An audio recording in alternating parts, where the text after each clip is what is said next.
Hi, and today I want to talk about minimalism and specifically how adopting a minimalist lifestyle, I'm going to struggle to say this today, can be incredibly freeing for people of our sort of age. So at this stage in life, are starting to feel the need to simplify things. Why does minimalism start to really resonate so deeply with us when we're in our 40s? We spent years collecting not only possessions but also responsibilities, so commitments, even beliefs that aren't ours, and things that we may no longer need. So at this stage, we're often ready to let go of things that don't really add any value. That includes people as well as belongings. So creating more room for clarity and freedom and purpose as well. So, but the challenge is that a lot of the time we're surrounded by physical clutter. It can make everything feel a lot more complicated than it needs to be. So imagine feeling more light out, more focused, and then more in tune with what you really want rather than what you think you want. So it's not just about sacrifice and getting rid of things. It's about rediscovering what really matters to you. So letting go of what doesn't. And it's not about having less for the sake of it. It's more about gaining more space in your mind as well as where you're living. So more time and more peace. So one space at a time. So I started on my wardrobe. I have eaves in my loft that have loads of crap in them. I've cleared those out. So you can start with physical decluttering, pick one area. So like your wardrobe, like I've said, or perhaps your loft, or you just put hidden things away so that you can't see them. But what no longer serves a purpose, and ask yourself, have I used this in the last 6 months? Does this support the life that I want to create? Is this part of who I am now? And if it's not, then consider letting it go. So it sort of helps you feel better about yourself as well, and gives you a bit more clarity and peace, because when you're not looking at clutter all the time, it's kind of, right, I don't have to worry about that. You haven't got that thing sort of sitting at the back of your mind, and it's organising yourself as well. So creating a living space that feels open and calm. So number 2, simplify your daily routine. Really plan your weeks out and prioritise what matters most to you. So your schedule. Minimalism, it's not just about the physical items. It's about clearing out unnecessary commitments as well. You don't have to say yes to everything.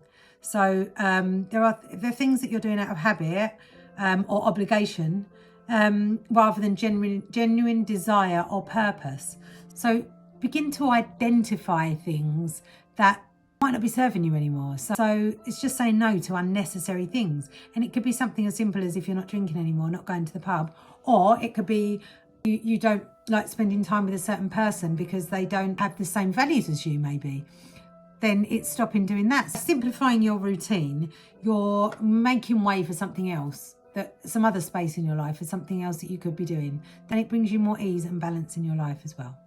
So number 3, embracing mindful consumption and only what adds value to your life. So I suppose this third step is more to adopt a mindset of mindful consumption. So does it truly add value to your life? Will it bring you joy or lasting usefulness? And being more intentional about what you bring into your life as well. So reducing the tendency to accumulate things and items that don't have meaningful purpose to you anymore. So it's not about the deprivation side of things. It's more about just being more intentional and mindfully choosing what supports your life now, because you'll have moved on to a different season in your life. So these steps may seem like pretty obvious or really simple, but when you put them all together, they really start to create a foundation for a life that feels spacious and intentional rather than chaotic and things are all over the place. Once you start clearing little areas, and if you find this overwhelming, I find doing these kinds of tasks quite overwhelming sometimes. So just set really small tasks to do at a time. Even if it's just clean your desk. You probably don't want to see my desk right now. It's not very tidy. So today I will clean my desk and make sure that it's tidy. And but I've been doing lots of work today, hence there's stuff everywhere. So it's clearing that clutter, and just you're freeing yourself from the weight of unnecessary things as well, so physically and emotionally. And if there's something that you've struggled with as well, it gives you a freedom to focus on what truly matters to you. So once you don't have that noise of all of that you've worked through, not going out, say, with the people that annoy you, or not going to places that you don't want to go to, and then that builds up that emotional pressure as well before you're going, because you don't really want to be there in the first place, and then you've then come home to a messy house, or things that aren't where you want them to be, or you can't find things.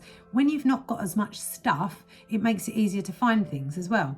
And it gives you the ability to focus on what truly matters as well. And it makes you feel lighter. And let's consider what happens if we carry on without the extra clutter. It means you just feel more overwhelmed. Without simplifying, it's really easy to get overwhelmed. So the more you accumulate over the time, the more energy we spend managing things that really don't truly matter. So by taking one small step towards minimalism, you're creating a life that just feels lighter and more meaningful.